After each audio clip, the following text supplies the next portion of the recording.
it's Eraste, and I'm gonna answer some questions for you today. 2 truths and a lie. I'm always really bad at these. Let's see. 1, I can juggle. 2, I have an orange cat. 3, I don't like ginger ale. Those are my 3. 2 truths and a lie. Why did I get into music? I just kind of always knew that that's what I wanted to do, and I know that sounds super cliche, but I didn't have any example of music. Like, none of my family is really musical, so I just kind of grew up listening to like the radio and falling in love that way. Do you have a day job? And what is it? I do have a day job, unfortunately, stream my music so that I can quit, but I work at a coffee shop, so I'm a supervisor at a coffee shop. I make lattes and I drink drip, and it's actually really nice. I mean, it's nice. I just get to like make coffee all day, drink coffee all day, hang out, talk to people. So yeah, it's the best job that I could have had, and it's the easiest job, and I just enjoy it. I love coffee, so I'm glad that I work in it. But a lot of creatives work in coffee shops because it's like the movie thing to do. Yeah, so I work in a coffee shop. What is the hardest part of the music industry? I would probably say that where I live, especially, it's kind of like an old boys club, and I know that that's something that my generation is trying to change about the music industry. It seems like it's a lot of who knows who, or you'll only get in certain rooms if you do the right things, and especially where I'm based out of, that's how it is. And I think that's the hardest part, is whenever I know that I have important things to say, I know that I have songs that are really gonna help people, that are really good and people are responsive to. It's just hard to not be given that chance because nobody really knows who I am. What's your advice for anyone who wants to get into the music industry? I would say I read this book and it really changed my life, and I recommend it to anybody who is creative or wants to start a creative project or anything like that. It's called How to Steal Like an Artist, and I always reference it whenever I talk about these ideals. It is, don't wait until you know who you are to get started. I feel like at the beginning of my career, I really wanted to be like, oh, I know who I am, I know what I'm saying, and it kept postponing my start. I was like, oh, I'm gonna release an EP when I know what I want to sound like, when I know who I am, you know what I mean? And so I feel like if you keep pushing it back, you're never gonna be ready, and you're never gonna fully know who you are. So I think that that's important, because some of the best music and some of the like strides that you can make and the connections that you can make are because you're figuring out, because a lot of people in the industry are just kind of figuring it out, especially if you're new. So I would just say, don't wait until you know who you are to get started, and surround yourself with people who value you for who you are. What's my craziest experience? So recently, I just turned 21, so recently at clubs, I've been going to clubs, but I've been going to Taylor Swift night themed clubs. I'm a huge Swiftie, huge Taylor Swift fan. And I was wearing this red shirt, like from her album Red, and I saw somebody else who was wearing the same shirt, and I walked up to her and I was like, oh my god, did you go to the Red tour? And we just kind of bonded that way, and it turns out that they actually like really love my music, and so they've been to a few So Far Sound show, and so I felt it was insane, because I was at this like Taylor Swift theme night where you just like jump around and sing her songs for like 2 hours, and 2 hours longer than that, and we met, and because I love Taylor Swift and they love Taylor Swift, they really enjoyed my music, and so I feel like that was the craziest thing, is just creating that connection that way.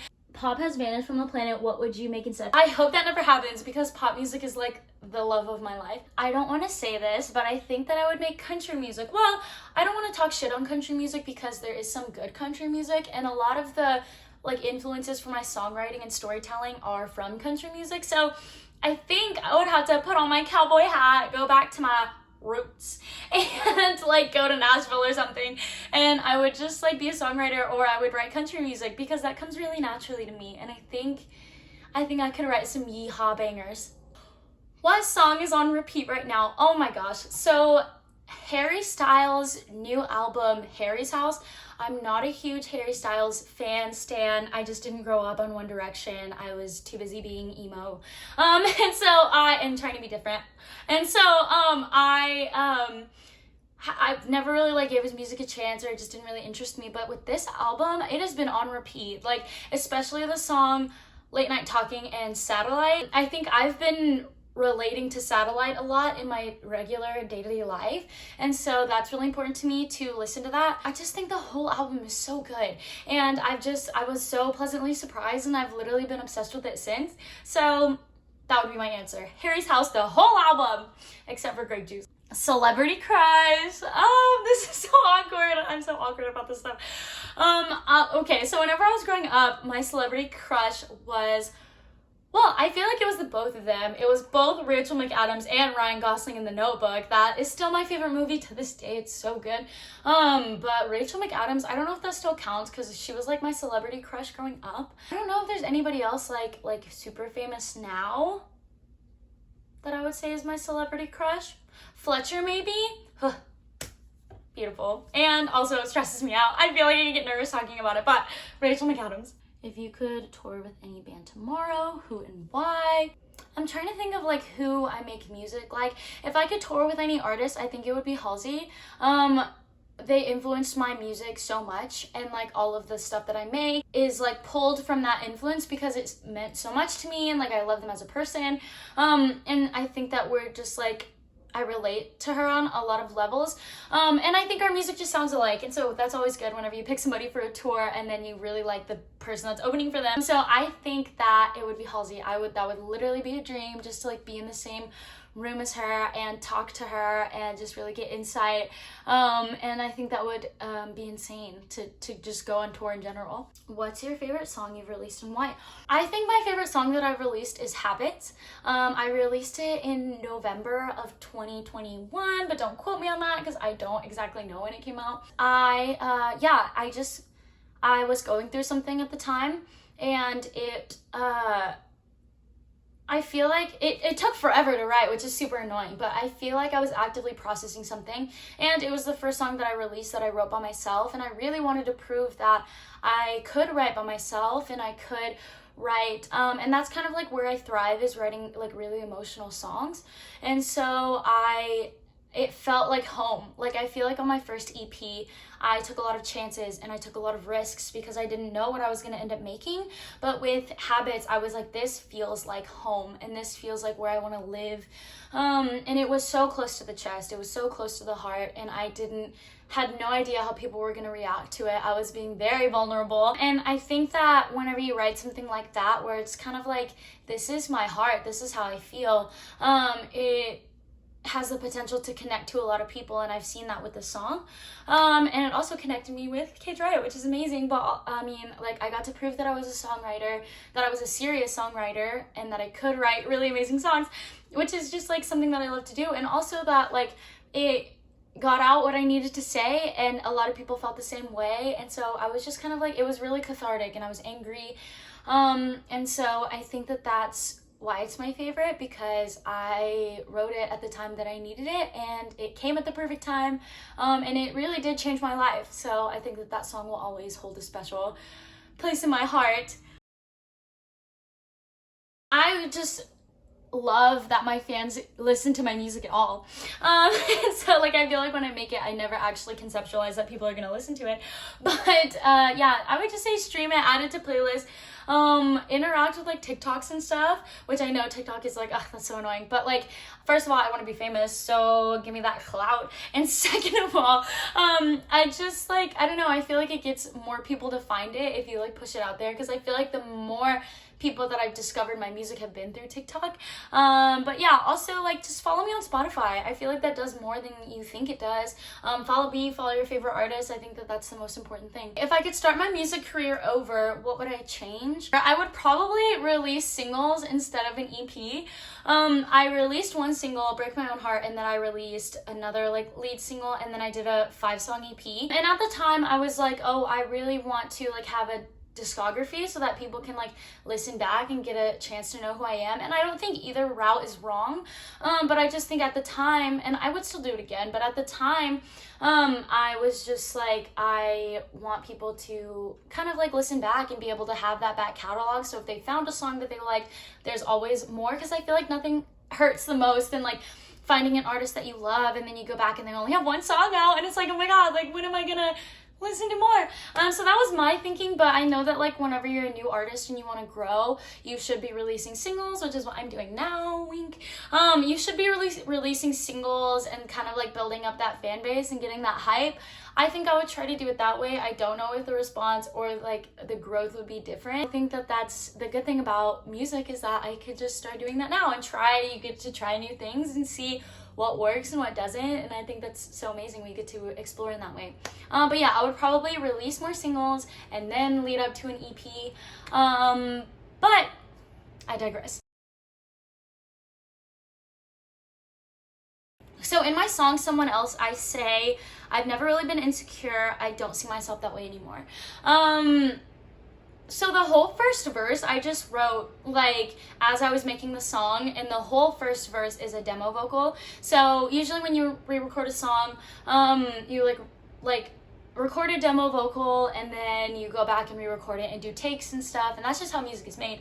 But I was just really sad, and I had no idea. I was actively conceptualizing what I was feeling, and it's really nice because I feel like I write lines and I don't understand what they mean to me until I've sat with the song for 6 months. I just like, sometimes I talk to people and I'm like, I feel like a rat or something, and it's just like, what does that even mean? And then I'm like, oh no, I feel this and this. I'm a very conceptual person, so I think that that's kind of what it was, but I can explain it a little bit more now that the song has been out and I've been working on it forever.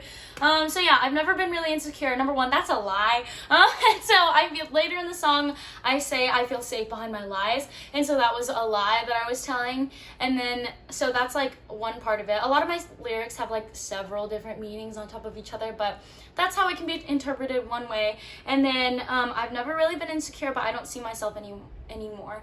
So that way anymore. So I think that what I meant in this song is like, there's a version of you that's always pretending, and I wrote about that in lead role. So I feel like whenever you meet new people and you're putting on this front of like pretending, then it's like, oh, it doesn't hurt my feelings if they don't like me back because they're not liking this made up version of me. But I feel like over the past couple of years I've been really becoming more congruent, and I've been like being true to myself and staying true to myself, which is good. Like that's what you should do. And so I feel like now that I'm true to myself, it hurts a lot more. Like the rejection hurts more.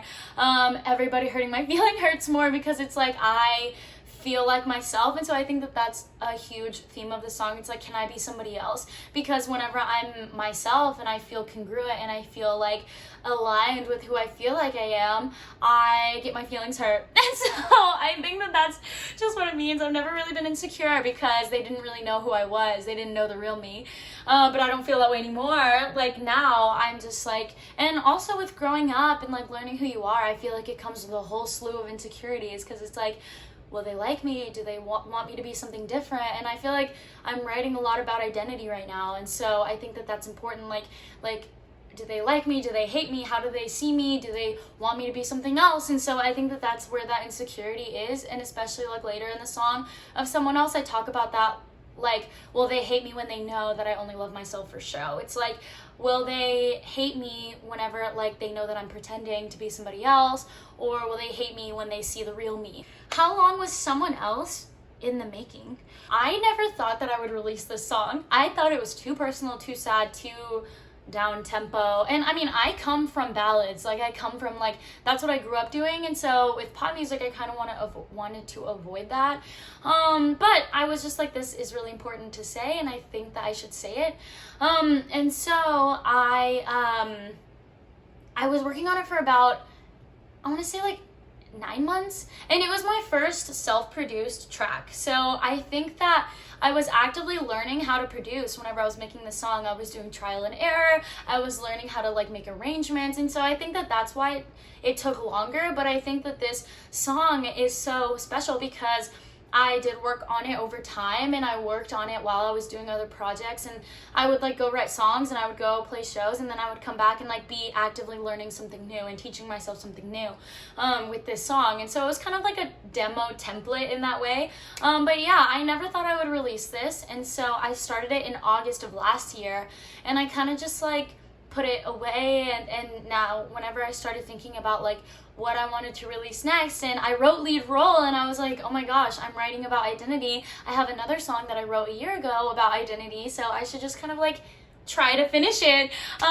So yeah, it's been in the works for a while, because some songs have a really quick turnaround time. Lead role had like a really quick turnaround time. So I think with that one, it really just needed to simmer, and I needed to find space for it in my repertoire. So I needed to find space for it, and so whenever I gathered a creation of like the same like theme, then I was like, this fits how I'm feeling. It still fits how I'm feeling. It'll probably fit how I'm feeling forever.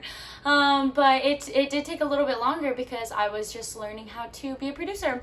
So yeah. Thank you for having me. And the lie is that I don't like ginger ale. I love ginger ale. I just discovered ginger ale, and it is like the best thing that I've ever had.